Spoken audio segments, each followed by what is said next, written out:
आप सभी विद्यार्थियों का स्वागत है Subhash study centre YouTube channel पर। और आज का यह वीडियो क्लास 10th के छात्रों के लिए काफ़ी ज़्यादा हेल्पफुल होने वाला है, क्योंकि आज के इस वीडियो में मैं आपको बताने वाला हूँ ऐसे महत्वपूर्ण कवि का जीवन परिचय जो वेरी मोस्ट इम्पॉर्टेंट है आपकी बोर्ड परीक्षा 2023 के लिए। तो आज के इस वीडियो में मैं आपको बताऊंगा गोस्वामी तुलसीदास जी का जीवन परिचय। जी हाँ, मैं आपको बताऊंगा गोस्वामी तुलसीदास जी का जीवन परिचय बिल्कुल आसान शब्दों में, और साथ ही मैं आपको बताने वाला हूं कि आप बोर्ड परीक्षा में इनका जीवन परिचय कैसे लिखेंगे। गोस्वामी तुलसीदास जी का जीवन परिचय आप बोर्ड परीक्षा में कैसे लिखेंगे, इनका जीवन परिचय लिखने का तरीका क्या है, सही तरीका क्या है, तो मैं आज के इस वीडियो में आपको क्लियर कर दूंगा।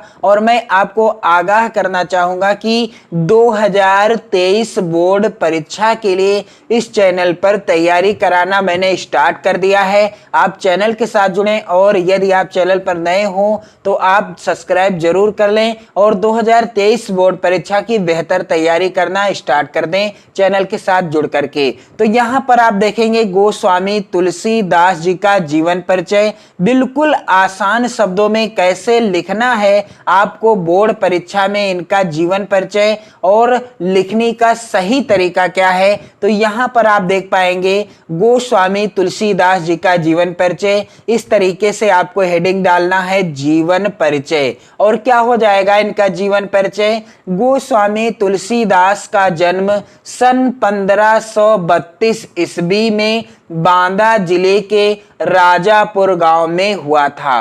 गोस्वामी तुलसीदास जी का जन्म कब हुआ था? सन 1532 ईस्वी में। कहाँ हुआ था? बांदा जिले के राजापुर गांव में हुआ था। और कुछ विद्वान एटा जिले के सोरो नामक स्थान को तुलसी का जन्म स्थान मानते हैं। कुछ विद्वानों का मानना है कि एटा जिले के सोरो नामक जो स्थान है उस स्थान में गोस्वामी तुलसीदास का जन्म हुआ था। परंतु अधिकांश लोग क्या मानते हैं, अधिकांश विद्वानों का मत क्या है कि गोस्वामी तुलसीदास जी का जन्म सन 1532 ईस्वी में बांदा जिले के राजापुर नामक गांव में हुआ था।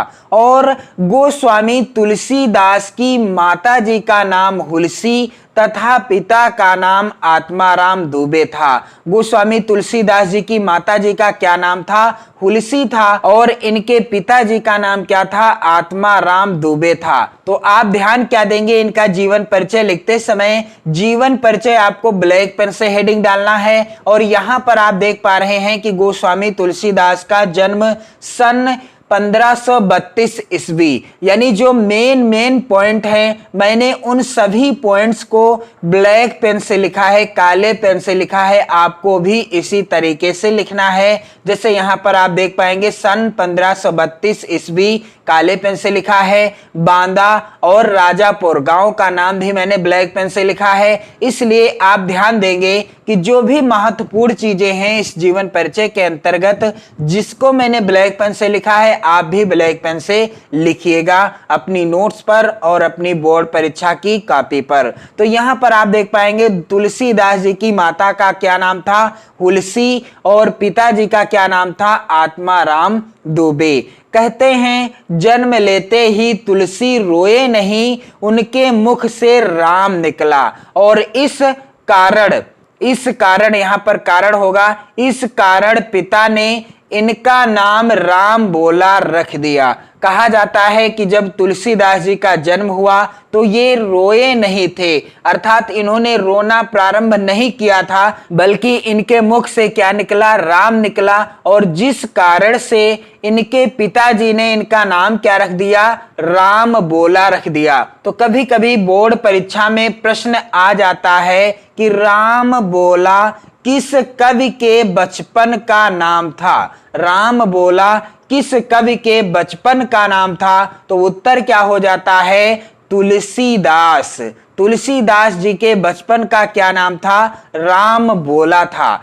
इनका जन्म अभुक्त मूल नक्षत्र में हुआ था, अतः अशुभ जानकर माता पिता ने बालक को मुनिया नाम की दासी को दे दिया। गोस्वामी तुलसीदास जी का जन्म कब हुआ था? अभुक्त मूल नक्षत्र में हुआ था, इसलिए इनके माता पिता ने अशुभ जान करके इस पुत्र को अर्थात बालक को गोस्वामी तुलसीदास जी को किसे सौंप दिया? मुनिया नाम की एक दासी को दे दिया। मुनिया नामक दासी ने ही बचपन में इनका पालन पोषण किया और मुनिया नामक दासी ने ही गोस्वामी तुलसीदास जी का बचपन में पालन पोषण किया और कुछ बड़ा होने पर मुनिया ने यह बालक महात्मा नरहरि दास को सौंप दिया। और जब यह बालक कुछ बड़ा हो गया तो उस मुनिया नामक दासी ने क्या किया? इस बालक को महात्मा नरहरि दास को सौंप दिया